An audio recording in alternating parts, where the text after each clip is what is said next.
सुप्रभात शिशु भाई भौणी माने आज आम गप बहीर तृतीय गपटी को पढ़ा। गपटीर नाम कौन जानिछ? परस्पर सहयोग। बहुत दिन तलर कथा। देवता और असुर माने निज निज कार्य व्यस्त थिले। देवता माने समस्तंकु साहाय्य करुथिले, तेणु समस्ते तांकु पूजा करुथिले।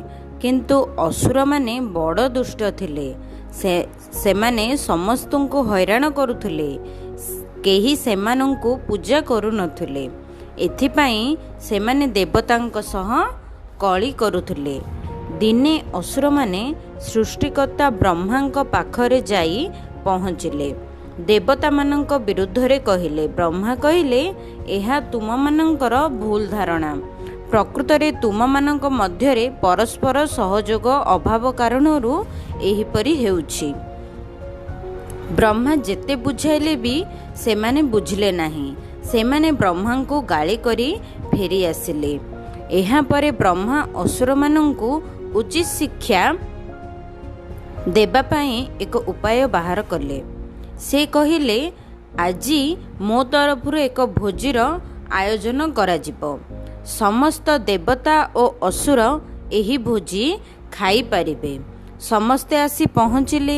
एही समय रे ब्रह्मा भोजी खाइबार नियम कहिले। समस्ते धाड़ी रे बसिले एवं निज हातर कहुणी भांगिबे नाही। हाथ सीधा रखी खीरी खाइबे। असुर माने बड़ असुविधा रे पड़िले। कहुणी बंका न करी हाथरे खीरी को ऊपर को नहीं पाटी रे पकाइले। खीरी तले पड़िला, किंतु पाटी भीतर को गला नाही। सेमाने भोकरे रहिले।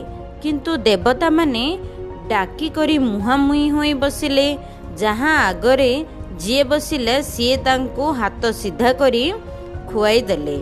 सेमाने खुशी रे खीरी खाई देले। शेषरे ब्रह्मा असुर मानंको कहिले, देवता माने परस्पर सहयोग करी आनंद रे खीरी खाइले, किंतु तुम मानक सहयोग नथिबारु खीरी खाई पारलो नाही। असुर माने निजर भूल बुझी पारिले। धन्यवाद।